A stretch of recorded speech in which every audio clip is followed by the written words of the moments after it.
Most welcome dear students, आप सभी लोगों का स्वागत है आपके अपने यूट्यूब चैनल डीजे सर पर। डियर स्टूडेंट्स, आज का ये जो सेशन है बहुत ही ज़्यादा मज़ेदार होने वाला है और याद रखिएगा वीडियो को बिना स्किप किए हुए आपको अंत तक जुड़े रहना है, तभी मज़ा आएगा। और पढ़ने में भी और आपको पढ़ाने में भी आपको खुद भी आनंद आएगा और मुझे भी आप लोगों का सेशन लेने में बहुत ही आनंद आएगा। डियर स्टूडेंट्स, देखिए पेपरों में जो भी प्रश्न हैं डिस्कशन किए जाएंगे। ये सभी के सभी जो प्रश्न हैं वो मोस्ट इंपॉर्टेंट हैं और आए हुए प्रश्न हैं और इनके आगे भी आने की संभावना जो है डियर स्टूडेंट्स पूरी की पूरी क्या है, बनी हुई है। ठीक है, तो बिना स्किप किए हुए चलिएगा। ठीक है, और प्रश्नों को देखिएगा डियर स्टूडेंट्स, बहुत ही ज़्यादा मोस्ट इंपॉर्टेंट है। नागरिक शास्त्र के ये सभी प्रश्न जो है वो आए हुए हैं और आगे भी डियर स्टूडेंट्स ये आएंगे। देखिए हम लोग चलिए स्टार्ट करते हैं। पहला देखिए हम लोग का प्रश्न क्या है, दल बदल से आप क्या समझते हैं।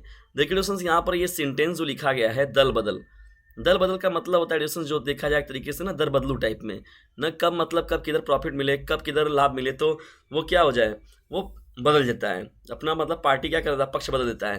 तो कहते हैं ना, इधर मिल रहा था तो उधर भाग गए, उधर मिल रहा था तो उधर भाग गए। डियर स्टूडेंट्स, देखिए दल बदल से अगर बात किया जाए तो देखिए अगर राजनीति में हम लोग बात करें तो जब कोई जनप्रतिनिधि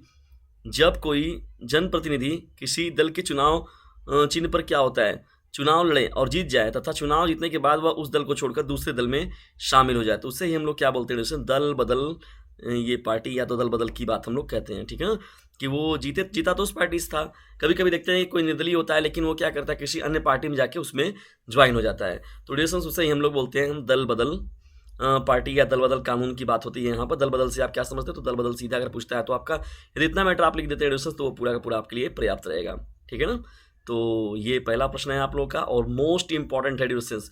अभी देखिए इसमें एक से बढ़कर एक प्रश्न आप लोग को देखने को मिलेंगे, लेकिन मैं आपसे बहुत ज़्यादा रिक्वेस्ट कर रहा हूँ डिस्टेंस, वीडियो को बिना स्किप किए हुए वीडियो में अंत तक बंद रहिएगा। और यदि थोड़ा सा भी आप लोगों को सेशन आपके लिए इंपॉर्टेंट लगेगा डिस्टेंस तो please like share and subscribe, क्योंकि आपका एक जो छोटा सा लाइक होता है डिस्टेंस तो उससे हम लोग को बहुत ज़्यादा एक इंटरनल मोटिवेशन मिलता है।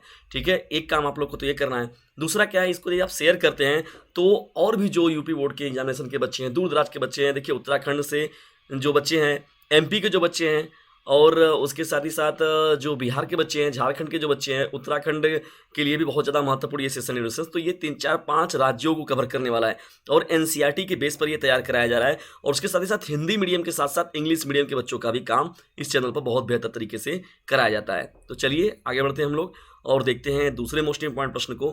देखिए हम लोग का दूसरा प्रश्न क्या है, राजग का पूरा नाम क्या है। राजग का पूरा नाम लिखिए। तो देखिए यहाँ पर आप देख रहे हैं राष्ट्रीय जनतांत्रिक गठबंधन जो होता है यही क्या होता है, राजग का पूरा नाम होता है। ठीक ना, राष्ट्रीय जनतांत्रिक गठबंधन। ये बहुत बार पूछा गया प्रश्न है, बहुत ज़्यादा बार पूछा गया है। और जानते हैं आप लोग कि पेपर हमेशा क्या होता है, घूम फिर कर इधर का उधर उधर का इधर, यही होता है हमेशा। ठीक है ना, पेपर में हर बार यही होता आया है।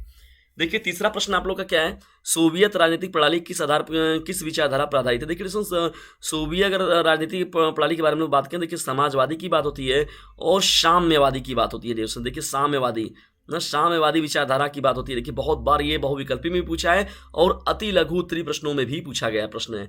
और मोस्ट इंपॉर्टेंट वही सभी प्रश्न है जो छूटे गए, जो कभी कभी अलग टाइप के प्रश्न बन जाते हैं, उन प्रश्नों का भी डिस्कशन मैं आपके साथ कर रहा हूँ। और उसके साथ ही साथ उन प्रश्नों का तो खास तौर पर कर रहा हूँ जो पिछले आपके लगभग 4 से 5 सालों में जो आए हुए हैं और खास तौर पर जो 30% जो सिलेबस कटा हुआ है उसमें जो प्रश्न शामिल है, ये सभी के सभी जो प्रश्न होंगे वो आपके सेशन के लिए बहुत ही ज़्यादा इंपॉर्टेंट होंगे। आपके बोर्ड एग्जामिनेशन के लिए, आपके प्री बोर्ड एग्जामिनेशन के लिए, अर्धवार्षिक में तो आपको कितने प्रश्न यहाँ से मिले आप इसका अंदाजा भी नहीं लगा सकते। डिस्कशन देखिए अर्धवार्षिक के मैंने 2 मॉडल पेपर के बारे में डिस्कशन किया हुआ। डिस्कशन मैंने 65 अपने लेक्चर लगभग बनाया सिविक्स पर दिए हैं और उसमें से सब का सब मैचिंग कर गया। देखिए डिस्कशन यहाँ पर जो पिछली बार अभी वो जो ये 2022 का बोर्ड एग्जामिनेशन हुआ था उसमें हाईएस्ट जो स्टूडेंट गया था वो 93 नंबर, लगभग 93 नंबर, एग्जैक्ट 93 नंबर वो पाया हुआ था डिस्टेंस सिविक्स इस चैनल से स्टडी करके। ठीक है, तो वो बच्चे खुद ही बताएंगे इस चैनल के बारे में कि वास्तव में क्या है चीज़ें क्या नहीं है। और डिस्क्रिप्शन बॉक्स में जाइए, वहाँ से एक नंबर आप लोग को मिलेगा, उस नंबर से खुद भी ज्वाइन हुई और दूसरे को भी ज्वाइन जरूर कीजिए। द्विराष्ट्र सिद्धांत क्या है, द्विराष्ट्र सिद्धांत क्या है, बहुत ही मोस्ट इंपॉर्टेंट प्रश्न है। द्विराष्ट्र सिद्धांत क्या है, देखिए भारत के बारे में अगर हम लोग बात करें तो जानते ही हैं कि भारत क्या है। मुख्य रूप से अगर देखा जाए तो देखिए भाई जाहिर सी बात है, हिंदू मुस्लिम सिख ईसाई आपस में है भाई भाई, ये तो जानते ही सभी लोग, आप सभी लोग। और यहाँ पर केवल हिंदू मुस्लिम की बात ना करें बल्कि बहुत से कौमों के देश का, भारतवर्ष में जो है बहुत कौमों के लोग रहते हैं, बहुत समुदायों के लोग रहते हैं। तो देखिए यहाँ पर भारत जो था हिंदू और मुसलमान नाम की 2 कौमों का देश था। देखिए यहाँ पर इसलिए मुख्य रूप से 2 कौमों की बात की जा रही है क्योंकि जानते हैं द्विराष्ट्र सिद्धांत को जो लाया गया था डिस्टेंस, वो मुख्य रूप से किसके बेस पर लाया गया था? जानते हैं कि हिंदू और पाकिस्तान के नाम पर ही बंटवारे की बात की गई थी। तो इसीलिए देखिए यहाँ पर दो कौमों की बात की जा रही है, ठीक है ना। वैसे अगर देखा जाए तो हम लोग के देश में जो है कोई दो कौमों के लोग नहीं रहते, बल्कि बहुत समुदायों के लोग रहते हैं, ठीक है ना। ये भारत की मिट्टी की ये विशेषता है। इसलिए मुस्लिम लीग ने देखिए मुसलमानों और हिंदुओं के लिए अलग राष्ट्र की मांग की। इसे द्विराष्ट्र सिद्धांत कहते हैं ना। नेशनल जानते हैं कांग्रेस जो था और मुस्लिम लीग था, तो ये जानते हैं दो ही मुख्य पार्टियों के रूप में उभर कर सामने आई। इसमें मुस्लिम राष्ट्र क्या करने लगा, अपने लिए अलग राष्ट्र की मांग करने लगा, ठीक है डिस्टेंस। तो ये एक इंपॉर्टेंट प्रश्न है आप लोग का, और बार बार ये पूछा जाने वाला प्रश्न है डिस्टेंस कि द्विराष्ट्र सिद्धांत क्या था, क्या मसला था, क्यों लाया गया था, क्या बातें थी। ये पूरा का पूरा प्रश्न जो है इंपॉर्टेंट बन जाता है। चलिए बढ़ते हैं हम लोग अब पांचवें प्रश्न की ओर डिस्टेंस। पांचवा देखिए हम लोग का प्रश्न क्या है, वन लाइनर प्रश्न भी डिस्कशन कर रहे हैं हम लोग इसमें, और इसमें देखिए लघु उत्तरीय प्रश्न भी एक एक आ जा रहे हैं काका आपके, तो उनको भी देखते चलिएगा। अमेरिका का वर्चस्व कब स्थापित हुआ? देखिए डिस्टेंस बात हो रही है यहाँ पर अमेरिका की। देखिए वर्ष 1991 में अगर देखा जाए हम लोग डिस्टेंस, तो देखिए सोवियत संघ या प्रणाली का क्या हो गया, विघटन हो गया। कई बार तो देखिए प्रश्न में यही भी आपसे पूछा गया कि सोवियत संघ या प्रणाली जो होता है उसका विघटन कब हुआ। तो डिस्टेंस यहाँ पर आप लोग का पहला एक प्रश्न मिल गया कि 1991 में, ठीक है। और कह रहा है इसके पश्चात अमेरिका का वर्चस्व क्या हो। जाहिर सी बात है कि अमेरिका का वर्चस्व जो था वो सोवियत संघ के विघटन के बाद, क्योंकि जानते हैं कि सोवियत संघ में जो था वो कई राष्ट्र थे, तो उससे ये सोवियत संघ को बहुत ज़्यादा मजबूती मिलती थी, जिसमें कि अमेरिका जो है बहुत सामने उभर कर नहीं आ पाता था। लेकिन जब ये सोवियत संघ का विघटन हो गया तो अमेरिका को आगे बढ़ने का अवसर मिला, ठीक है डिस्टेंस, जिसका प्रभाव ये हुआ कि आज भी देख रहे हैं कि अमेरिका कितना ज़्यादा हावी है अदर कंट्री के बारे में हम लोग बात करें तो। चलते ही बढ़ते हम लोग अब छठवें प्रश्न की ओर, समप्रंग का विस्तारित रूप क्या होगा। देखिए दोस्तों यहाँ पर याद रखिएगा, समप्रंग अगर आपसे पूछे तो संयुक्त हो गया और स से, और प्रगतिशील हो जाएगा आपका प से, और गठबंधन जो हो जाएगा आपका ग से। तो संयुक्त प्रगतिशील गठबंधन जो होता है डिस्टेंस समप्रंग का विस्तारित रूप होता है। ये इंपॉर्टेंट प्रश्न है आपका distance. Please please like share and subscribe this channel. Distance याद रखिएगा आपका अपना चैनल है, ठीक है, और जाहिर सी बात है कि इसकी सदस्यता को बढ़ाना भी आप ही लोगों का एक कर्तव्य है। और बस कुछ भी नहीं करना है डिस्टेंस, आप लोग को एक छोटा सा काम करना है, इसे अपने क्लासमेट पर, इस क्लास जो भी लेक्चर जो भी मोस्ट इंपॉर्टेंट आपको सेशन लगता है तो उसे अपने क्लासमेट पर शेयर जरूर कर दीजिए डिस्टेंस। बस यही आप लोग को छोटा सा काम करना है। इतनी व्यवस्थाएं जो है, इतना ये पूरा का पूरा PDF भी मैं आप लोग को फ्री में दे दूंगा डिस्टेंस। बस आपको कुछ भी नहीं करना है, केवल और केवल छोटा सा एक आपको बस मैसेज डालना है। डिस्क्रिप्शन बॉक्स में जाइए, वहां से एक नंबर मिलेगा आप लोग को 950 690 285 7 नाम का, उसी नंबर पर बस आप लोग को डिस्क्रिप्शन मैसेज करना है। उसके बाद मैं पूरा काम मेरा है, मैं सब कुछ आप लोग को जो है अवेलेबल करा दूंगा, वो भी बिल्कुल फ्री में। तो फ्री में चीज़ें मिलती है तो उसका कोई कदर नहीं करता है। लेकिन डिस्टेंस यदि आप लोग को बेस्ट बनना है, जीवन में लाइफ में बेहतर करना है, तो आपको तो कदर करना ही पड़ेगा। चलिए बढ़ते हैं हम लोग सातवें प्रश्न की ओर, दलित पैंथर्स का आरंभ कहाँ से हुआ। बहुत ही मोस्ट इंपॉर्टेंट प्रश्न डिस्टेंस याद रखिएगा। यदि ज़्यादा नंबर पाने की है इच्छा तो डीजे सर चैनल से जरूर लीजिएगा शिक्षा। लोगों के अंदर ज्ञान की पुंगी बजाने वाला, ना कि गानों का रेमिक्स बजाने वाला। डीजे से लोगों को यही लगता है कि नहीं गानों की पुंगी बजाने वाला है, लेकिन नहीं, लोगों के अंदर ज्ञान की पुंगी बजाने वाला है। देखिए सातवां प्रश्न एडिशन, दलित पैंथर्स का आरंभ कहाँ से हुआ था। देखिए दलित पैंथर्स की बात हो रही है, तो दलित पैंथर्स के बारे में बात हो रहा है महाराष्ट्र के बारे में। याद रखिएगा महाराष्ट्र राज्य है जो है, महाराष्ट्र की राजधानी कहाँ है, महाराष्ट्र की राजधानी कहाँ है, कमेंट बॉक्स में बताइए, कमेंट बॉक्स में जल्दी बताइए। मुंबई है। कहाँ है डिस्टेंस, मुंबई। 1972 में डिस्टेंस देखिए यहाँ पर क्या हुआ था, दलित पैंथर्स का जो आरंभ हुआ था। आठवें प्रश्न की ओर बढ़ते हैं। देखिए नीति आयोग का अध्यक्ष कौन होता है। नीति आयोग का अध्यक्ष कौन होता है, बहुत ही मोस्ट इंपॉर्टेंट है। नीति आयोग रहे चाहे डिस्टेंस, चाहे आपका क्या रहे, इसकी जगह पर जो योजना आयोग था, उन दोनों के ही जो अध्यक्ष होते हैं वो कौन होते हैं, प्रधानमंत्री होते हैं। कौन होते हैं, प्रधानमंत्री जी होते हैं। और याद रखिएगा कभी कभी पूछ देता है कि नीति आयोग का पूरा फुल फॉर्म क्या है, तो distance national institute for transforming India जो है, यही जो है इसका पूरा नाम होता है नीति आयोग का, ठीक है ना, याद रखिएगा। और इसके प्रधानमंत्री जो हैं कौन होते हैं, प्रधानमंत्री इसके अध्यक्ष होते हैं। और वर्तमान में कौन है, जान ही रहे हैं कि आप लोग इस समय कौन है, कौन इस समय बताइए कौन है प्रधानमंत्री भारतवर्ष के, जल्दी बताइए। बहुत पॉपुलर नाम है डिस्टेंस, कमेंट बॉक्स में बताइए। तो नीति आयोग का अध्यक्ष, वर्तमान अध्यक्ष कौन है, प्रधानमंत्री तो होते ही हैं, लेकिन वर्तमान में आप बताइए कौन है इस समय, कमेंट बॉक्स में जाइए। मुझे इंतजार रहेगा डिस्टेंस, मैं आप लोगों के कमेंट्स का इंतजार करता रहता हूँ। आप लोग जैसे ही कमेंट करते हैं डिस्टेंस, मैं तुरंत आप लोग को रिस्पॉन्स देता हूँ। जाइए कमेंट बॉक्स में, यदि आप लोग को ऐसा नहीं लगता है तो तुरंत कमेंट करके जरूर देखिए, इस बात का टेस्टिंग जरूर कीजिए अभी तुरंत। मंडल आयोग के अध्यक्ष कौन थे डिस्टेंस, देखिए मंडल आयोग के अध्यक्ष ओबीसी के लिए डिस्टेंस इनका बहुत ही महत्वपूर्ण योगदान रहा है, ठीक है ना। अदर बैकवर्ड कास्ट की बात जो जिसमें हम लोग करते हैं अन्य पिछड़ा वर्ग के बारे में, तो मंडल आयोग के जो अध्यक्ष थे बिंदेश्वरी प्रसाद मंडल जी जो थे, इनका देखिए बहुत बड़ा योगदान रहा है। और मंडल आयोग की अध्यक्षता किसने की थी, बिंदेश्वरी प्रसाद मंडल जी ने किया हुआ था। ये डिस्टेंस याद रखिएगा, बहुत इंपॉर्टेंट नाम। कभी कभी इनका जो नाम है, इनके नाम का भी पूरा विस्तृत रूप कभी कभी पूछ देता है, ठीक है ना। ये बहुत ही महत्वपूर्ण प्रश्न पढ़ना यहाँ पढ़ाना यहाँ, भिंडी सर जाना कहाँ। पढ़ना यहाँ पढ़ाना यहाँ, भिंडी सर जाना कहाँ। यही रहना चाहिए एडिशंस, आप लोगों के अंदर भी होना है, ठीक है। अगर बेहतर करना है तो डीजे सर चैनल के साथ जुड़े रहना है। चलिए 10वें प्रश्न की ओर में बढ़ते हैं। आसियान का झंडा कैसा है? देखिए डिस्टेंस, बात हो रही है यहाँ पर आसियान की, तो आसियान का देखिए मैंने बता रखा है डिस्टेंस, आसियान का विस्तृत रूप क्या होता है इसके बारे में जो है कमेंट बॉक्स में बताइए कि आसियान का पूरा नाम क्या है, और आसियान के जो महत्वपूर्ण शामिल जो देश हैं उनके नाम जो है कमेंट बॉक्स में जाकर फटाक से लिखिए, तुरंत लिखिए, तुरंत लिखिए। टेस्टिंग एकदम आप लोग की चल रही है डिस्टेंस, टेस्टिंग के साथ साथ आपका मोस्ट इंपॉर्टेंट प्रश्नों का सेशन भी आप लोग के लिए चल रहा है। चलिए बढ़ते हैं। आसियान के झंडे में देखिए दोस्तों, यहाँ पर बात करें हम लोग प्रतीक चिन्ह के रूप में अगर देखा जाए तो धान की देखिए पहली बात तो है, धान की कितनी बालियां? 10 बालियां, ठीक है ना, ये बहुत इंपॉर्टेंट है। दक्षिण पूर्व के 10 देशों के प्रतीक हैं, देखिए 10 देशों के 10 बालियां जो हैं दक्षिण पूर्व एशिया के जो दे हैं डिस्टेंस, तो 10 देशों के प्रतीक के बारे में वो। और झंडे पर बना हुआ जो वृत्त है डिस्टेंस, वो आसियान की एकता का प्रतीक है, यूनिटी को बताता है वो, ठीक है ना, ये जो कि दक्षिण पूर्वी देशों में शामिल जो देश हैं उनकी एकता के बारे में बताता है, ठीक है ना। तो ये झंडा एडिशंस, और भाई जाहिर सी बात है, कोई चीज़ अगर बनाई जाती है तो उसके पीछे कोई लक्ष्य रहता है बड़ा, किसी बड़े लक्ष्य की वजह से ही बनाया जाता है। भाई ये भी दक्षिण एशिया में जो देश थे उनको आपस में एक दूसरे के साथ महत्वपूर्ण रूप से व्यवहार अच्छा बन सके, लोग एक दूसरे का सपोर्ट कर सके, तो उसको ध्यान में रखते हुए बनाया गया था। चलिए बढ़ते हैं हम लोग अब 11वें प्रश्न की ओर। 11वें प्रश्न को देखिए ध्यान से। मिखाइल गोर्बाचेव कौन थे? बहुत ही मोस्ट इंपॉर्टेंट प्रश्न है, कई बार पूछा गया प्रश्न है। मिखाइल गोर्बाचेव देखिए 1991 में क्या हुआ था, सोवियत संघ या सोवियत प्रणाली जिसको हम लोग कहते हैं, इसका विघटन हो गया था। तो इसके अंतिम जो राष्ट्रपति थे वो कौन थे? मिखाइल गोर्बाचेव ही थे। अब इनके बाद क्या हुआ, सोवियत संघ का विघटन हो गया, ठीक है ना डिस्टेंस। और याद रखिएगा उसमें रसिया जो देश था डिस्टेंस, वो बड़े पैमाने पर उभर कर सामने आया, ठीक है ना। किसमें? सोवियत संघ या प्रणाली में से जो मजबूत देश के रूप में निकल कर आया वो कौन आया? रशिया के बारे में बात होती है। अभी देखिए रसिया जो हो गया तो कितना ज़बरदस्त वो युद्धों में सब थे ना, वो बहुत ही इंपॉर्टेंट प्रश्न है, वहाँ से भी देखिए बन सकता है करंट में जो चल रहा है। देखिए मित्र राष्ट्र और ध्रुवी राष्ट्र के प्रमुख देशों के नाम लिखिए, बहुत ही महत्वपूर्ण प्रश्न है डिस्टेंस। मित्र राष्ट्र और ध्रुवी राष्ट्र का जो यहाँ पर प्रमुख देश कौन कौन से हैं, हर बार पूछा जाता है, एक नंबर में या तो बहुविकल्पी में, ठीक है ना। अभी देखिए आप लोग का जो अर्धवार्षिक पेपर बीता हुआ था उसमें भी पूछा गया था। अभी देखेंगे आप लोग का जब आएगा क्या प्री बोर्ड आएगा उसमें भी पूछेगा, जब बोर्ड आएगा तो बोर्ड के भी किसी न किसी मॉडल पेपर में ये जरूर पूछा जाएगा। तो पेपर का जो ये प्रश्न है सब मोस्ट इंपॉर्टेंट चल रहा है, इसलिए बिल्कुल भी अभी वीडियो को स्किप मत कीजिएगा, ठीक है ना। और इसका पीडीएफ चाहिए तो मैसेज कीजिए 950 690 285 7 आपके नंबर पर, ठीक है डिस्टेंस। देखिए मित्र राष्ट्र की बात हो रही है, अमेरिका, रूस, फ्रांस और ब्रिटेन हो गया, ठीक है ना। अमेरिका, रूस, फ्रांस और ब्रिटेन हो गया, तो ये मित्र राष्ट्रों में शामिल कर दिए जाते हैं।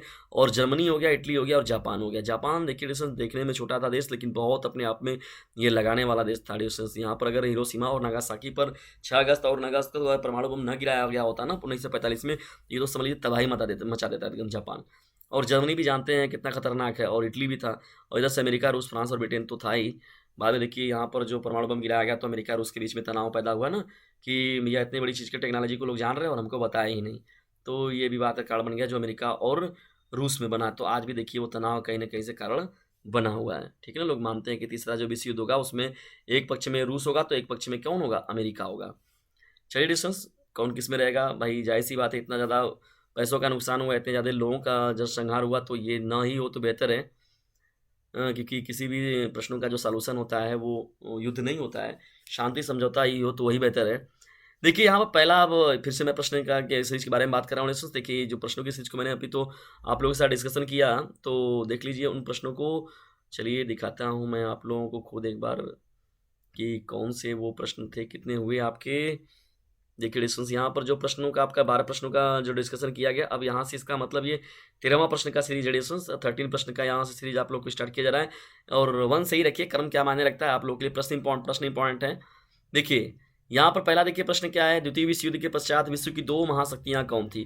देखिए डिस्टेंस, देखिए सोवियत संघ की बात होती है ना, और क्या बात होता रहा है, यूएसए की बात हो रहा है ना, यूनाइटेड स्टेट ऑफ अमेरिका की बात हो रहा है। तो ये जो है द्वितीय विश्व युद्ध के बाद जो है ये 2 महाशक्तियों के रूप में दोनों बातें होती हैं। कौन कौन डिस्टेंस? ये सोवियत संघ की बात होती है और संयुक्त राज्य अमेरिका की बात होती है। यूएसए का पूरा नाम जानते हैं आप लोग कि USA, United state of America. चलिए सेशन इंपॉर्टेंट है, बहुत ज़्यादा इंपॉर्टेंट है। अगर छूट भी जाएगा डिस्टेंस तो बाद में इसको पूरा कंप्लीट जरूर कीजिएगा।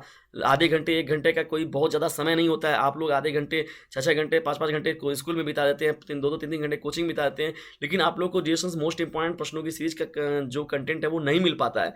लेकिन डिस्टेंस यहाँ पर आप आधे घंटे 45 मिनट 1 घंटे का ही समय दे रहे हैं। मोस्ट इंपॉर्टेंट प्रश्नों का जो डिस्टेंस आपको इतने ज़्यादा प्रश्नों का जो मोस्ट इंपॉर्टेंट कलेक्शन मिल जाए रेडिएशंस की, उसका आप कल्पना भी नहीं कर सकते। और जब आप बोर्ड एग्जामिनेशन में जब बैठेंगे तो रेडिएशंस तब खुद ही आपको इसका आभास होगा। हाँ, वास्तव में डीजे सर चैनल ने सही कहा था कि लोगों के अंदर ज्ञान की पूंगी बजाने वाला, बोर्ड की परीक्षा का पूंगी बजाने वाला जो चैनल रेडिएशंस, वो कहीं न कहीं से निकल कर आया।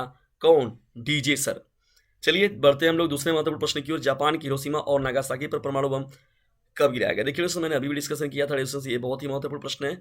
जापान के देखिए, जैसे हम लोग अगर बात करते हैं भारत के बारे में, अगर भारतवर्ष के बारे में बात किया जाए तो भारतवर्ष का मुंबई और दिल्ली जो है डिस्टेंस, मुंबई और दिल्ली, तो मुंबई और दिल्ली को कहा जाता है कि अगर 2 अगर राज्य समाप्त, 2 जगहों को उड़ा दिया जाए तो भारत पर समझ लीजिए कि 30 से 40% आप कब्जा कर लिए। देखिए भारत के जापान और हिरोशिमा की बात करें, हिरोशिमा की बात हो रही है और नागासाकी की बात करें, तो समझ लीजिए दिल्ली और मुंबई थे। जैसे भारतवर्ष के इस समय वैसे ही जापान के लिए दिल्ली और मुंबई के समान कौन था? हिरोशिमा और नागासाकी था। ये दोनों ही जो शहर थे बहुत ही ज़्यादा मजबूत थे, जिसमें अमेरिका के द्वारा परमाणु बम गिराया गया था 6 अगस्त 1945 को, और उसके साथ ही साथ 9 अगस्त 1945 को, जिसकी वजह से देखिए आज भी जो जापान है इस सदमे से उभर नहीं पाया है। ठीक है ना, ये बहुत बड़ी घटना थी, बहुत दर्दनाक घटना थी डिस्टेंस। और यहाँ पर मैं एक बात आप लोग को और भी बता दूं, बहुत ही महत्वपूर्ण बात है डिस्टेंस, वो बहुत ही महत्वपूर्ण बात है।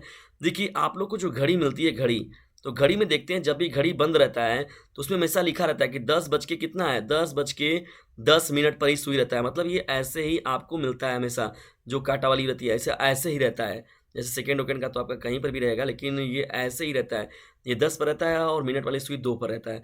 तो डिस्टेंस 10 बज के 10 मिनट पर ही जापान के शहर जो था हिरोशिमा पर परमाणु बम गिराया गया था 10 बज के 10 मिनट पर। तो इसीलिए उसके याद में जो है ये रखा गया था कि उस समय दुनिया पूरी समझ लीजिए रुक गई थी। ऐसा कंडीशन बन गया था। तो इसीलिए देखिए दोस्तों, जितने भी घड़ियाँ होती हैं उसमें 10 बज के 10 मिनट पर ज़्यादातर आप लोग अगर गौर करेंगे तो ये चीज़ें देखने को मिलती हैं। चलिए कुछ बेसिक जानकारी के साथ-साथ ये अपने सेशन कंटेंट के साथ-साथ थोड़ा-सा ये सभी चीज़ें भी जानना ज़रूरी है। ठीक है? बहुत ही महत्वपूर्ण बातें आप लोग को बताई गई डिस्टेंस। यदि अच्छी लगी होगी बातें तो ज़रूर इस चैनल के प्रति भी आप लोग अपना सपोर्ट ज़रूर दिखाइएगा डिस्टेंस। और please like, share and subscribe this channel. इसका नाम है डीजे सर। गानों का रिमिक्स नहीं बल्कि लोगों के अंदर ज्ञान की पुंगी बजाने वाला डीजे सर। देखिए डिस्टेंस, यहाँ पर तीसरा प्रश्न है, क्योटो प्रोटोकॉल का क्या कार्य है? क्योटो प्रोटोकॉल की बात हो रही है। देखिए डिस्टेंस, यहाँ पर क्योटो प्रोटोकॉल के बारे में अगर हम लोग बात करें तो ग्रीन हाउस गैसें, जैसे ग्रीन हाउस गैसें जो हो गई, ग्रीन हाउस गैसें की वजह से मतलब जिसे कहा गया ज़मीनी जो तापमान है क्या हो रहा है, नियमित और रोज का प्रति के दिन दिख रहे हैं कि उत्सर्जन क्या हो रहा है, बढ़ता जा रहा है। तो ग्रीन हाउस गैसों के उत्सर्जन पर कैसे नियंत्रण किया जा सके, इसके बारे में जो आपातकालीन बैठक बनाई गई थी डिस्टेंस, को क्योटो प्रोटोकॉल के अंतर्गत ही कहा गया था। और इसमें इस बात का जिक्र किया गया था कि ग्रीन हाउस गैसों को ज़रूर इसके उत्सर्जन को रोकने का कहीं न कहीं से प्रयास किया जाए, नहीं तो आने वाली जो पीढ़ियाँ होंगी उनके लिए बहुत ही ये नुकसानदायक रहेगा। ये इंपॉर्टेंट डिस्टेंस, और आप लोग कमेंट बॉक्स में बताना है ग्रीन हाउस गैसें कौन-कौन सी होती हैं। जल्दी जाइए कमेंट बॉक्स में, फटाक से उत्तर दीजिए। टेस्टिंग भी चल रहा है, आपको क्लास तो चल ही रहा है आप लोग का सेशन। संयुक्त राष्ट्र संघ का प्रधान प्रतिनिधित्व क्या कहलाता है? बहुत ही महत्वपूर्ण है। संयुक्त राष्ट्र संघ का प्रधान प्रतिनिधित्व जो होता है डिस्टेंस, जैसे देखिए संयुक्त राष्ट्र संघ जो होता है उसके महासचिव जो होते हैं उसे ही हम लोग क्या बोलते हैं? प्रधान प्रतिनिधि कहते हैं। ठीक है, तो प्रधान प्रतिनिधि किसे कहते हैं हम लोग? तो जो संयुक्त राष्ट्र संघ का कौन होता है, महासचिव जो होता है, उसे ही हम लोग बोलते हैं प्रधान प्रतिनिधि। ठीक है, ये आप लोग का इंपॉर्टेंट प्रश्न है डिस्टेंस। प्रश्न बहुत ही ज़्यादा महत्वपूर्ण है। सभी प्रश्न जो चल रहे हैं वो एक से बढ़कर एक हैं, एक से बढ़कर एक प्रश्न एडिशंस और नियमित तौर पर मिलते रहते हैं, और अदर सब्जेक्ट के भी मिलते रहते हैं। ऐसा नहीं कि केवल सिविक्स का ही आप लोग को मिलता है। जाए सोशलॉजिक कंटेंट देखिए एडिशंस, वो एक से बढ़कर एक उसमें भी मिलेंगे आप लोग को। और केवल आर्ट साइड के बच्चे नहीं बल्कि साइंस साइड के बच्चे, चाहे वो हिंदी मीडियम से हो चाहे इंग्लिश मीडियम के हो, सभी के लिए मेरे एडिशंस इस चैनल पर जो है मुख्य रूप से मोस्ट इंपॉर्टेंट जो है लेक्चर है, वीडियोज़ हैं, नियमित तौर पर मिलते रहते हैं। चाहे वो 10th के बच्चे हों चाहे वो 12th के बच्चे हों, और 11th और 9th पर भी अब काम धीरे धीरे चालू हो गया इस चैनल पर। तो उन बच्चों पर भी इस क्लास का जो इस चैनल का लिंक है उस पर शेयर उन लोगों पर भी जरूर कर दिया करें डिस्टेंस, इतना काम जरूर कीजिए। चलिए बढ़ते हैं हम लोग 5वें प्रश्न की ओर। WTC पर हमला कब हुआ था? देखिए वर्ल्ड ट्रेड सेंटर। देखिए 12 प्रश्न तो पहले ही हुआ था आपसे, अब ये 5वां है तो मतलब 17 प्रश्न हो गए। लेकिन कंफ्यूज मत होइएगा, आप नंबर से मैंने पहले बताया कोई मायने नहीं रखता है, प्रश्न जितना ज़्यादा आप तैयार कर लें आप लोग को इतने ज़्यादा प्रश्न तैयार करा दिए जाएँ कि आप लोग के दिमाग से एकदम डर ही निकल जाएगा कि बोर्ड में होता क्या है। जब बैठेंगे एक बार ना तो एकदम गपा-गप लिख लेंगे, बिना रुके लिखेंगे एकदम गप, आपका पेन रुकेगा ही नहीं, कितना मटेरियल। बाद में आप ये कह के आएँगे सर इतना ज़्यादा आपने कंटेंट तैयार करा दिया था कि पूरा पूरा पेपर में मज़ा आ गया करके। मतलब अथवा भी आ रहा था, सब कुछ आ रहा था। वर्ल्ड ट्रेड सेंटर देखिए WTC का पूरा नाम जो होता है वर्ल्ड ट्रेड सेंटर होता है, 11 सितंबर 2001 को इस पर हमला हुआ था, ठीक है ना, इंपॉर्टेंट है। छठे प्रश्न की ओर बढ़ते हैं हम लोग। सीमांत गांधी के नाम से किसे जाना जाता है? सीमांत गांधी के नाम से देखिए खान अब्दुल गफ्फार खान, ठीक है ना, देखिए बहुत ज़्यादा इंपॉर्टेंट प्रश्न एडिशन याद रखिएगा कि जो खान अब्दुल गफ्फार खान है यही सीमांत गांधी के नाम से जाने जाते हैं। ये बहुत ही महत्वपूर्ण प्रश्न है और ये पूछा गया प्रश्न एडिशन। और मोस्ट इंपॉर्टेंट प्रश्नों की सीरीज में उन्हीं प्रश्नों को मुख्य रूप से जो शामिल किया जाता है जो आए हुए हैं, जिनके आने की संभावना बनी हुई है। और ये डिस्टेंस आपके 13% जो सिलेबस कटे हुए हैं उन्हीं में से ये प्रश्न है। ऐसा नहीं कि मैं बहुत दूर से कंटेंट लाया हूँ, ऐसा कुछ भी नहीं है। तेलंगाना आंदोलन क्यों चलाया गया था? तेलंगाना आंदोलन जो चलाया गया था डिस्टेंस क्यों चलाया गया था? देखिए तेलंगाना आंदोलन जो चलाया गया था डिस्टेंस वो हैदराबाद राज्य में चलाया। हैदराबाद राज्य में देखिए सन कब चलाया गया था? 1946 में, 1946 में, ठीक है ना। ये 1946 में चलाया गया था डिस्टेंस और जागीरदारों द्वारा की गई जबरन एवं अत्यधिक वसूल के विरोध में चलाया गया था, ठीक है ना। ये जो चलाया गया था क्या क्या चलाया गया था? इसमें जागीरदार जो थे वो जबरन अत्यधिक क्या करते थे? वसूली करते थे, जिसके विरोध में यहाँ पर 1946 में जो था तेलंगाना आंदोलन को चलाया गया था। मोस्ट इंपॉर्टेंट प्रश्नों की सीरीज में बढ़ते हैं हम लोग। देखिए अभी अति लघु में पूछा गया है सभी आप लोगों के पेपर जो अर्धवार्षिक बीता है उसमें भी पूछा गया था और पिछली बार भी ये आया हुआ प्रश्न है। मार्शल योजना से क्या अभिप्राय है? बहुत ही मोस्ट इंपॉर्टेंट प्रश्न है। मार्शल योजना से क्या अभिप्राय है? अगर बात करें मॉड्यूल्स इस योजना के बारे में तो देखिए द्वितीय विश्व युद्ध के पश्चात अमेरिका द्वारा यूरोप की अर्थव्यवस्था के पुनर्गठन में आर्थिक सहायता करने से है। देखिए मार्शल योजना के अंतर्गत क्या किया गया? अमेरिका जो राष्ट्र था जिसे हम लोग USA United state of America ने क्या काम किया? यूरोप की जो अर्थव्यवस्था था उसके पुनर्गठन में, यानी उसकी अर्थव्यवस्था में आर्थिक सहायता दी। कौन दिया? अमेरिका दिया। किसको दिया? यूरोप महाद्वीप में जो भी महत्वपूर्ण रूप से उसके सहयोगी राष्ट्र थे उनको उसने क्या किया? उनकी अर्थव्यवस्था के पुनर्गठन में उन आर्थिक सहायता दी गई अमेरिका के द्वारा। उससे हम लोग इस योजना को क्या बोला जाता है? मार्शल योजना के तहत जानते हैं हम लोग, ठीक है ना। बहुत ही ज़्यादा ये इंपॉर्टेंट प्रश्न है, बहुत ही ज़्यादा मोस्ट इंपॉर्टेंट, ठीक है ना। चलिए लग रहा है ज़्यादा दूर चले गए क्या हम लोग? चलिए ऐसे धीरे धीरे लैपटॉप वगैरह धीरे धीरे चीज़ें सीखा जाएगा तो और मज़ा आएगा आप लोग के लिए कंटेंट देने में। लैपटॉप थोड़ा सा कभी कभी आगे पीछे हो जाता है। नवा प्रश्न देखिए क्या डिस्टेंस। अब नवा प्रश्न हम लोग बढ़ रहे हैं नवे प्रश्न की ओर। नवा प्रश्न है शीत युद्ध से क्या अभिप्राय है? बहुत ज़्यादा मोस्ट इंपॉर्टेंट है शीत युद्ध। शीत युद्ध का मतलब, शीत का मतलब तो आप ठंडा जानते हैं, तो ऐसा कुछ भी नहीं है। शीत का मतलब बर्फ मत समझ लीजिएगा। बहुविकल्पी में भी कई बार पूछा गया प्रश्न है। शीत युद्ध से अभिप्राय एक ऐसी स्थिति से है जिसमें वास्तविक युद्ध नहीं होता बल्कि युद्ध जैसी स्थिति बनी रहती है। अर्थात यह जुबानी कागजी युद्ध होता है एक तरीके से देखा जाए तो। जुबानी हो गया, कागजी हो गया, एक दूसरे को अपने मिलाने की बात हो गई। जैसे देखते नहीं कभी कभी क्या होता है, पास पड़ोस के लोग होते हैं अपने में खूब गाली गलौज करते हैं, गाली गलौज करेंगे, उसकी बुराई करेंगे, उसकी हिनाई करेंगे, लेकिन प्रत्यक्ष रूप से कभी भी युद्ध में शामिल नहीं होंगे। ऐसा नहीं कि उसका पटक पटक के मारपीट, ये बातें नहीं होंगी। तो यही होता है एडिशन शीत युद्ध। उसमें जानते हैं राष्ट्र की हमारा भी नुकसान होगा, इनका भी नुकसान होगा, लेकिन किसी तरीके से मतलब उसी में खाली कहाँ कोई किए रहते हैं कि हाँ भैया आपके साथ लफड़ा मेरा चल रहा है, लेकिन प्रत्यक्ष रूप से कहा जाए तो वो युद्ध में शामिल नहीं होते हैं, ठीक है ना। ये आप लोगों का शीत युद्ध से रिलेटेड प्रश्न है और शीत युद्ध को मैंने डिटेल में भी पढ़ा रखा है, उसको आप लोग देख लीजिएगा एक बार, बहुत ही ज़्यादा इंपॉर्टेंट है। चलिए बढ़ते हैं हम लोग। अब ये गुटनिरपेक्ष आंदोलन को वीडियोस मैंने पूरा डिटेल में बता रखा है, लेकिन अगर आपसे अति लघु में पूछा जाए या लघु उत्तरी में पूछा जाए तब वहाँ पर क्या आप मटेरियल लिखेंगे? वैसे मैंने गुटनिरपेक्षता के बारे में पूरा डिटेल में बात कर रखा है, और जो शीत युद्ध आपने ऊपर देखा प्रश्न उसके बारे में मैंने पूरा डिटेल में बात कर रखा है। तो चलिए गुट निरपेक्षता के उद्देश्य को बताइए। देखिए बात हो रही है यहाँ पर गुट निरपेक्षता के उद्देश्य के बारे में। देखिए पूरे एनर्जेटिक के साथ आप लोगों के साथ क्लासेस चल रही है। अभी इस समय जो रात के लगभग 10 बजने वाले हैं, 10 साढ़े 10, लेकिन फिर भी आप लोग के लिए कंटेंट के लिए महत्वपूर्ण जो कंटेंट है वो आप लोग के लिए तैयार किया जा रहा है। तो आप भी वीडियो को अभी स्किप मत कीजिएगा, और यदि स्किप करते भी हैं, रोकते भी हैं कहीं पर, तो वहीं से कंटेंट को फिर से देखिएगा डिस्टेंस, क्योंकि याद रखिएगा जितने भी महत्वपूर्ण प्रश्न हैं डिस्टेंस उन्हीं प्रश्नों के बारे में आप लोगों के साथ डिस्कशन हो रहा है। और देखिएगा आप लोग खुद बाद में कमेंट करेंगे कि हाँ सर लगभग आपका जो पढ़ाया हुआ था 100 का 110% जो था पूरा का पूरा आप ही का कंटेंट आया है। आप इस बात को खुद कहेंगे और बाद में कहेंगे दूसरे बच्चों को भी। यदि ज़्यादा नंबर पाने की है इच्छा तो डीजे सर चैनल से जरूर लीजिएगा शिक्षा, ये आप खुद कहेंगे। गुट निरपेक्षता के उद्देश्य बताइए। चलिए देखते हैं हम लोग। पहला देखिए महत्वपूर्ण बात क्या होती है, दोनों ही महाशक्तियों के गुटों से स्वयं को अलग रखना। देखिए दो महाशक्तियां कौन हो रहा है, यूएसए की बात हो रही है और सोवियत संघ या प्रणाली की बात हो रही है। तो ये दो गुट में जो बढ़ गए थे तो उनसे क्या हो गया, अपने आप को निष्पक्ष रखना, ठीक है ना, दोनों ही महाशक्तियों से अलग रखना। दूसरी देखिए महत्वपूर्ण बात क्या है, विश्व में हथियारों की होड़ पर रोक लगाना। भाई जाहिर सी बात है, जब ज़्यादा हथियार रहेंगे तो बहुत ज़्यादा रखता नहीं आदमी की कि भैया पैसा रख लो तो बोरे बेकरी, हथियार रख लो तो पगली बेकरी। तो यहाँ पर कहा गया हथियारों की होड़ पर रोक लगाना। जब भाई हथियार ही कम रहेगा तो भाई जाहिर सी बात है कोई राष्ट्र एक दूसरे से क्यों लड़ना चाहेगा। विश्व शांति के लिए सहयोग व समर्थन देना, विश्व शांति बनाए रखना, राष्ट्र की बात करना है, भावना की बात करना, एकता की बात, मिलजुल कर रहने की बात करना डिस्टेंस। तो ये बहुत ही महत्वपूर्ण चीज़ है और ये जीवन में भी रहना चाहिए इस चीज़ों के बारे में कि हाँ मिलजुल कर ही लोग रहे तो बहुत ज़्यादा बेहतर चीज़ है ये।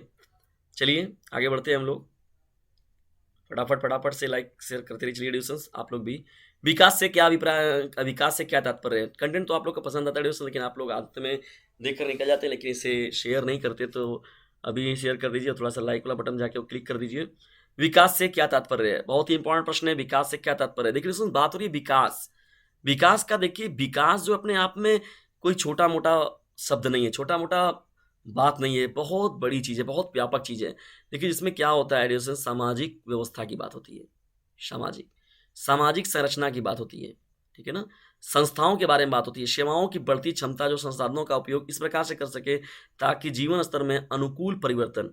अनुकूल परिवर्तन का मतलब इससे होता है जैसे कोई गरीब की बात कर रहे हैं हम लोग, पार्टिकुलरली है, जैसे अब उसने किसी प्रकार से कोई अपनी व्यवस्थाओं को सही बनाया।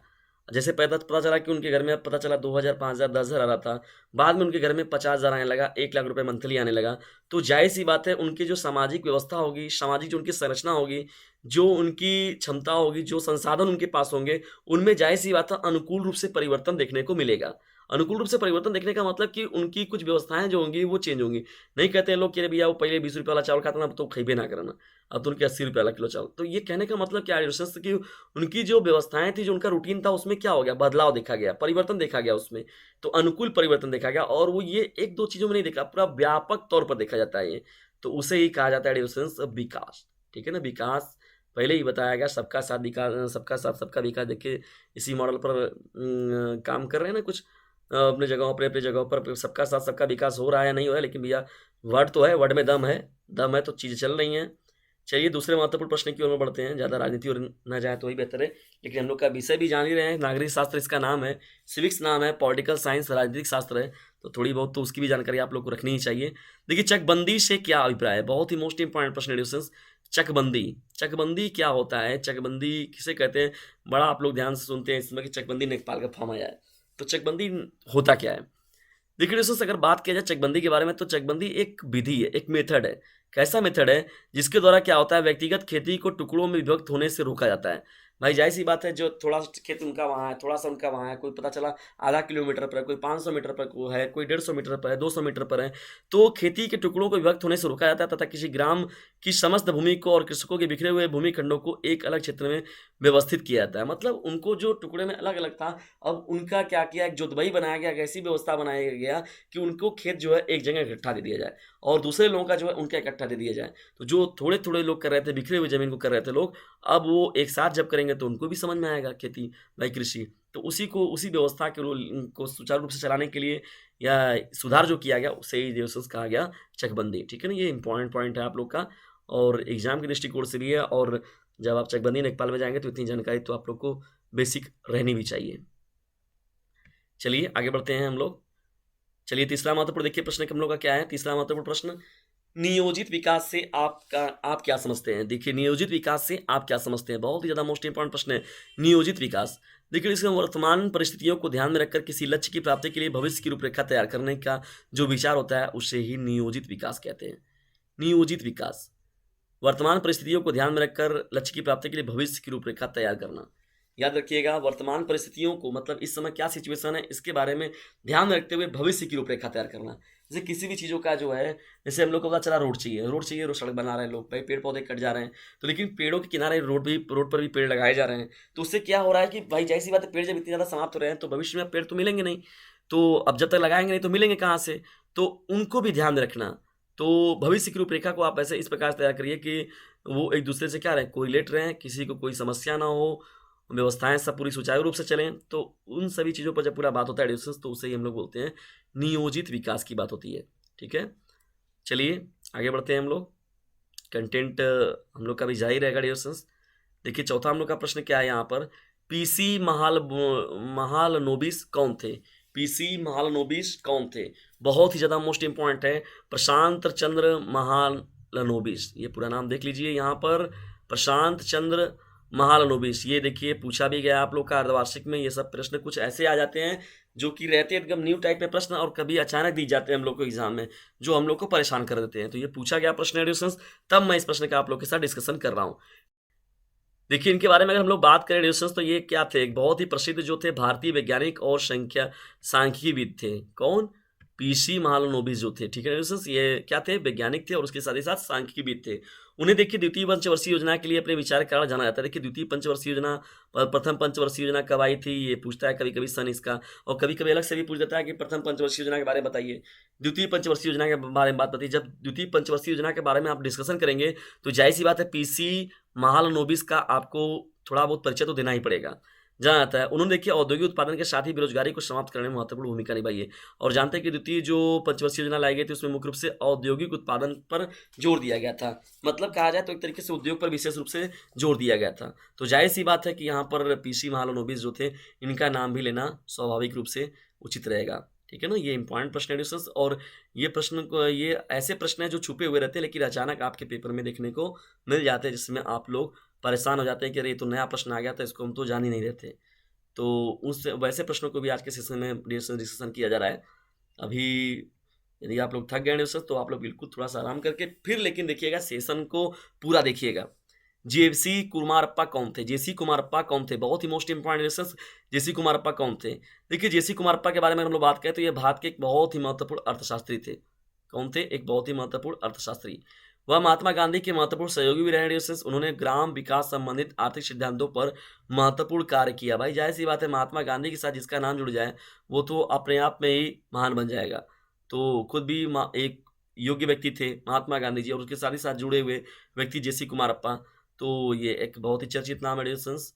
और कुछ ऐसे नाम होते हैं जो कि बहुत ज़्यादा चर्चित में नहीं रहते, लेकिन उनका जो काम है, उनका भी काम जो अपने आप में बहुत ही सराहनीय रहा है। चलिए फिर आ गया हम लोग का एक बहुत ही जानदार प्रश्न आ गया डिस्टेंस, बहुत ही ज़्यादा मोस्ट इंपॉर्टेंट प्रश्न आ गया, बहुत ही ज़्यादा मोस्ट इंपॉर्टेंट प्रश्न। छठवां, बांडुंग सम्मेलन का उद्देश्य क्या था? डिस्टेंस देखिए हम लोग का प्रश्नों की सीरीज जो है बहुत ही ज़्यादा हो चुकी है। लगभग हम लोग 25 से 30 प्रश्नों का डिस्कशन हम लोग के साथ कर चुके हैं। देखिए हम लोग आगे भी बढ़ रहे हैं, ये प्रश्नों के नंबर पर मत जाइएगा, ठीक है ना। बांडुक सम्मेलन का उद्देश्य क्या था? बांडुक सम्मेलन के उद्देश्य के बारे में हम लोग को बात करना है डिस्कस। बांडुक सम्मेलन का उद्देश्य क्या था? देखिए अगर बात की जाए इस सम्मेलन के बारे में तो देखिए एफ्रो एशियाई जो महत्वपूर्ण रूप से जो था, एफ्रो एशियाई देशों के बारे में बात किया जाए तो अफ्रीका और एशिया के तो जोड़कर, तो बांडुक सम्मेलन तो एफ्रो एशियाई जो थे आर्थिक और सांस्कृतिक सहयोग को बढ़ावा देना और किसी भी राष्ट्र द्वारा उपनिवेशवाद का विरोध करना था। ये बहुत महत्वपूर्ण वर्ड है, उपनिवेशवाद। जानते हैं बहुत से यही उपनिवेशवाद के चक्कर में तो हम लोग का देश जानते हैं ना कितना दास बन गया था, जो अंग्रेजों का कितने साल के यहाँ पर भी राज किए, कितना बवाल हुआ।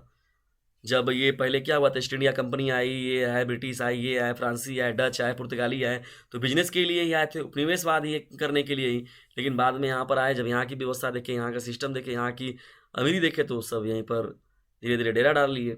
तो इसीलिए देखिए सब पहले से ही जो और सतर्कता और कंट्री जो थी वो सतर्कता दिखाने लगी और उन्हें उपनिवेशवाद का विरोध करना प्रारंभ कर दिया। चलिए अच्छी बात है, बढ़ते हम लोग अब मोस्ट इंपॉर्टेंट प्रश्नों की सीरीज में डिस्कशन। देखिए आपका 7वां प्रश्न क्या है यहाँ पर। 7वां हम लोग का प्रश्न है राष्ट्रीय अखंडता से क्या अभिप्राय है? राष्ट्रीय अखंडता क्या होता है डिस्कशन? राष्ट्रीय अखंडता बहुत ही मोस्ट इंपॉर्टेंट प्रश्न है, वर्ड बहुत इंपॉर्टेंट है। ये आगे भी आप लोग को काम देता रहेगा डिस्कशन सेशन, यही ऐसा नहीं केवल 12th में ही आपको ये काम देगा। ये अगर आप जानते रहेंगे श्री, अगर एक दो बार आप इसको चीज़ों को सुन लेंगे तो ये भविष्य में भी आप लोग के लिए बहुत ही लाभकारी सिद्ध होगा। चलिए राष्ट्रीय अखंडता से क्या अभिप्राय है? राष्ट्रीय एकता का मतलब ये होता है राष्ट्र के सब घटकों में भिन्न भिन्न विचारों और विभिन्न आस्थाओं के होते हुए भी आपसी प्रेम, एकता और भाईचारे को बना रहना, कि इसी को हम लोग कहते हैं राष्ट्रीय अखंडता। खंडता का मतलब होता है टूट जाना खंडों खंडों में। नहीं, अभी आया था गाना ना कुछ दिन पहले, हम खुद ही अखंड अखंड फिर कैसा है घमंड। तो ये ऐसा ही रहना चाहिए डिस्टेंस, हम लोग को भी घमंड नहीं करना चाहिए। और यहाँ पर राष्ट्रीय अखंडता की बात हो रही है तो राष्ट्रीय एकता का मतलब हो गया, देखिए धर्म के बारे में बात होती है तो खुद के धर्म से बहुत स्नेह करिए, बहुत प्रेम करिए, लेकिन दूसरे धर्म की जो है इज्जत करिए। यही धर्म की परिभाषा है, और जो धारण करने योग्य है वही धर्म है डियोशंस, ये मेरा मानना है। और बहुत ही महत्वपूर्ण ये बातें हैं। तो यहाँ पर डियोशंस ये देखिए कहा गया अखंडता, और ये भारत भूमि की भी यही विशेषता रही है। चलिए आगे बढ़ते हैं हम लोग कंटेंट में, अपने मोस्ट इम्पॉर्टेंट प्रश्नों की सीरीज में। अब बढ़ते हैं हम लोग नेक्स्ट प्रश्न की ओर डियोशंस। ये आठवां मोस्ट इम्पॉर्टेंट प्रश्न, बिल्कुल भी स्किप मत कीजिएगा, देखिए इसको ध्यान से। आठवां प्रश्न क्या है? विदेश नीति क्या है? विदेश नीति क्या है, इसके बारे में हम लोग अब डिस्कशन करेंगे।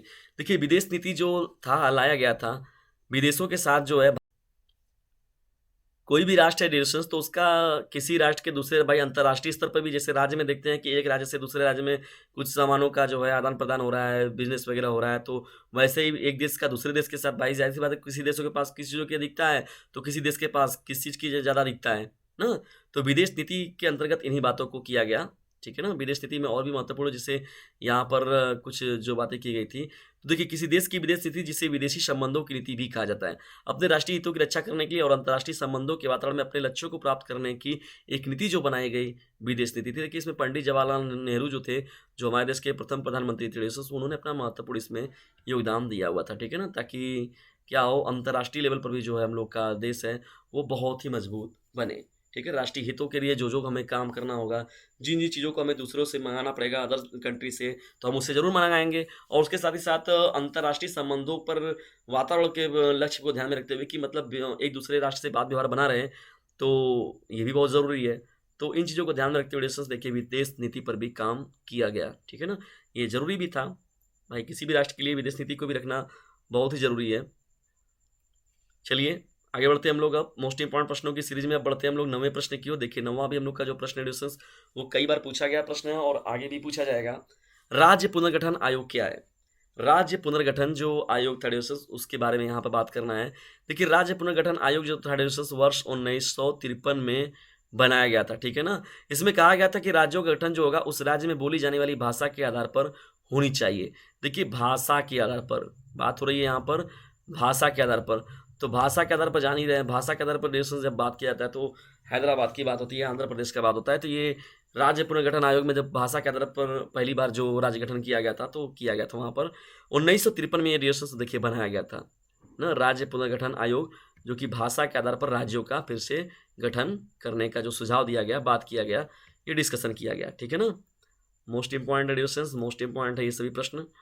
चलिए बढ़ते हैं हम लोग आगे और देखते हैं अन्य प्रश्न को। देखिए हम लोग का 10वां प्रश्न क्या है डिस्टेंस? 10वां हम लोग का प्रश्न थोड़ा सा हरित क्रांति से रिलेटेड है, ये प्रश्न उसी भी चैप्टर से आपका पूछ देता है। कभी कभी प्रश्न थोड़ा सा अलग है लेकिन इंपॉर्टेंट है। और देखिए यहाँ पर बात हो रही है हरियाणा, पंजाब, उत्तर प्रदेश, उत्तराखंड, तो चारों राज्यों के लिए भी इंपॉर्टेंट है, खासतौर पर उत्तर प्रदेश उत्तराखंड के लिए तो ब्रह्मास्त्र है ये। HYV और पंजाब में इसलिए इंपॉर्टेंट है क्योंकि पंजाब में देखिए ये सबसे ज़्यादा हरित क्रांति का लाभ किसको मिला था? पंजाब राज्य को ही मिला था। HYV बीजों से कौन से राज्य लाभान्वित हुए? देखिए दोस्तों उच्च उत्पादकता किस्म वाली बीजों को ही HYV बीज कहते हैं। HYV बीज किसको कहते हैं हम लोग? जो उच्च उत्पादकता किस्म वाली जो बीज होती हैं। नहीं देखते हैं गाँव में हम लोग भी खुद खेती वगैरह करते हैं तो उसमें हाइब्रिड में की बीज आती हैं। जैसे कोई सब्जी हो गया, फल आ गया, तो कोई सब्जी के तौर पर लगाते हैं तो देखेंगे चिचिड़ा हो गया, सब्जी अदर सब्जियां जो हो गई, करेला हो गया, नेनुआ हो गया, तो इसको देखते हैं बड़ा लंबा लंबा होता है, फ्रेश एकदम दिखता है, एकदम अजीब मतलब गजब का लगता है देखने में, बड़ा अट्रैक्टिव होता है वो। तो डिस्टेंस उसी को कहा गया उच्च उत्पादकता किस्म वाली बीज, उसको हाइब्रिड बीज बोलते हैं। साधारण बीज भी आते हैं और हाइब्रिड बीज भी आते हैं। इससे क्या होता है, फसलों की पैदावार में क्या हो रहा है, डिस्टेंस निरंतर तौर पर वृद्धि हो रही है। इससे सबसे ज़्यादा लाभ जो है पंजाब हो गया, हरियाणा हो गया आपका, उत्तर प्रदेश हो गया। देखिए हरियाणा की बात हो गई, पंजाब को तो सबसे ज़्यादा लाभ मिला था, इसीलिए पंजाब को पहले मैंने लिखा भी है। उत्तर प्रदेश राज्य हो गया और उसके साथ ही साथ देखिए उत्तराखंड राज्य हो गया, अदर ऐसे और भी राज्य थे जिनको जो था इसका लाभ मिला। लेकिन सबसे ज़्यादा जो लाभान्वित हुआ डिस्टेंस वो कौन हुआ था? पंजाब जो राज्य था सबसे ज़्यादा लाभान्वित हुआ था। चलिए आगे बढ़ते हैं हम लोग। अब ये 10वां आपका प्रश्न था डिस्टेंस, 10वां प्रश्न नहीं है, एक तरीके से देखा जाए तो हम लोग लगभग 30-40 प्रश्नों का डिस्कशन कर चुके हैं आप लोगों के साथ। ये प्रश्न तो वही है आप लोग का हो चुका है, ये कामा नहीं लगा हुआ था इसलिए यहाँ पर कामा लग गया है आपका। नागरिक शास्त्र अति लघु उत्तरीय प्रश्नों को देख लीजिए डिस्टेंस, याद रखिएगा बहुत ही ज़्यादा इंपॉर्टेंट है। ये सभी प्रश्नों को भी देख लीजिएगा इसमें एक बार। हालांकि इन सभी प्रश्नों के बारे में मैंने डिस्कशन कर रखा है। सरदार सरोवर परियोजना का संबंध किस नदी और किस आंदोलन से है ना? सरदार सरोवर परियोजना जो था डिस्टेंस वो किस नदी और किस आंदोलन पर चलाया गया था, ये बात किया जा रहा है और बहुत ही ज़्यादा इंपॉर्टेंट प्रश्न है ये distance. Weapons of mass destruction, इसके बारे में मैंने बता भी रखा है और यहाँ देखिए प्रश्न को शामिल भी किया गया इसमें। तो वेपन्स ऑफ मास डिस्ट्रक्शन जो है ये भी बहुत ज़्यादा मोस्ट इंपॉर्टेंट प्रश्न है। तीसरा देखिए प्रश्न क्या है, आज़ादी के समय जो रियासतें थे, रजवाड़े थे, संख्या कितनी तथा इन्हें जोड़ने का श्रेय किसे जाता है ना। यूनिटी ऑफ लिबर्टी की बात होती है ना, बहुत ही ज़्यादा इंपॉर्टेंट है। सरदार वल्लभ भाई पटेल जो थे उनको स्वाभाविक रूप से याद करना बनता है, क्योंकि बहुत बड़ा महत्वपूर्ण योगदान उनका रहा है। तो डिस्टेंस ये देखिए वो जोड़ने का श्रेय जो होता है महत्वपूर्ण रूप से उन्हीं उन्हीं को जाता है। चलिए आगे देखते हैं हम लोग, पृथ्वी सम्मेलन कब और कहाँ हुआ था, बहुत ही महत्वपूर्ण प्रश्न है ये। पांचवा डिस्कशन देखिए प्रश्न क्या है आप लोगों का, पांचवा भी जो प्रश्न है वो बहुत ही मोस्ट इंपॉर्टेंट प्रश्न है। भारत की कश्मीर पर कबायली आक्रमण कब और किसके द्वारा किया गया था। देखिए कश्मीर पर कबायली आक्रमण की बात हो रही है, ऑपरेशन डेजर्ट स्टॉर्म क्या है, ये बहुत मोस्ट इंपॉर्टेंट प्रश्न है डिस्कशन। और इन सभी प्रश्नों को मैंने ऑलरेडी जो डिस्कशन आप लोग के लिए जो ये इंपॉर्टेंट प्रश्न भी है और इन सभी प्रश्नों को मैंने ऑलरेडी करा भी रखा है, लेकिन इन प्रश्नों को एक बार देख लीजिएगा, यहाँ प्रश्नों का डिस्कशन भी हो रहा है आप लोगों के साथ। देखिए चलिए बढ़ते हैं आगे हम लोग, यहाँ पर देख रहे हैं सातवां प्रश्न जो है, नक्सलवादी आंदोलन कहाँ से प्रारंभ हुआ था पहली बार। जल्दी जाइए कमेंट्स में बताइए देखकर। हरित क्रांति क्या है, हरित क्रांति से रिलेटेड देखिए प्रश्न जो होता है बहुत ज़्यादा मोस्ट इंपॉर्टेंट है। हरित क्रांति का नकारात्मक और सकारात्मक प्रभाव क्या है, ये बहुत इंपॉर्टेंट है। अंतर्राष्ट्रीय संगठन क्या है, शाक थेरेपी क्या है, शाक थेरेपी देखिए बहुत ही ज़्यादा मोस्ट इंपॉर्टेंट था। शाक थेरेपी जानते ही हैं, सीधा सीधा प्रश्न है आप लोग का, किसी को आघात पहुंचाकर उपचार करना है क्या कहलाता है, शाक थेरेपी कहलाता है ना, बहुत ही ज़्यादा पॉपुलर प्रश्न है ये। देखिए डिस्कस अब यहाँ पर डिस्कशन हो रहा है आप लोग के साथ, जो मोस्ट इंपॉर्टेंट वो है ये व्हाट्सएप नंबर। देख रहे हैं यहाँ पर प्रश्न आप लोग को, ये जो नंबर आप लोग को दिख रहा है डिस्टेंस 950 690 285 7, कुछ भी नहीं करना है डिस्टेंस, इस नंबर पर बस आप लोग को मैसेज करना है और व्हाट्सएप मैसेज कीजिए और इस नंबर से जुड़ जाइए, वो भी बिल्कुल फ्री में, और लाभ उठाइए खुद भी और दूसरों को भी लाभान्वित कीजिए फ्री में फ्री में फ्री में। तो डिस्टेंस डीजे सर का कहना है इस नंबर को भी अपने क्लासमेट पर शेयर करते रहना है। तो इतना काम डिस्टेंस आप लोग जरूर कीजिए। 950 690 285 7 नाम का ये जो नंबर है, इससे खुद भी लाभ उठाइए और लोगों को भी लाभान्वित कीजिए। बस कुछ भी नहीं करना है, बस एक आप छोटा सा व्हाट्सएप मैसेज करेंगे, उसके बाद पूरा काम मेरा है। मैं आप लोग को ग्रुप में जोड़ लूँगा और जितना ही मेरे पास most important lecture PDF important notes वगैरह होगा, मैं आप लोग को पूरा स्वयं खुद ही मार्गदर्शन करूँगा, गाइड करूँगा। ठीक है डिस्टेंस। तो देखिए यहाँ पर ये जो प्रश्न है ये सभी प्रश्नों को देख लीजिएगा। नागरिक शास्त्र अति लघु उत्तरीय प्रश्न, नाटो की स्थापना कब हुई, ब्रिटिश इंडिया के विभाजन का आधार क्या तय किया गया था, शीत युद्ध का सबसे बड़ा प्रतीक क्या था, योजना आयोग की स्थापना कैसे हुई थी, आसियान विजन की 2020 की 2 मुख्य बातें कौन कौन सी हैं। तो सब के बारे में डिस्कशन बात ही हो चुकी है और ये सभी प्रश्न जो बहुत ही ज़्यादा इंपॉर्टेंट भी हैं। पंचशील की घोषणा कब की गई थी, सार्क संगठन की स्थापना कब हुई थी, माओवादी अथवा नक्सलवादी से आप क्या समझते हैं, यूरोपीय संघ की स्थापना कब हुई थी।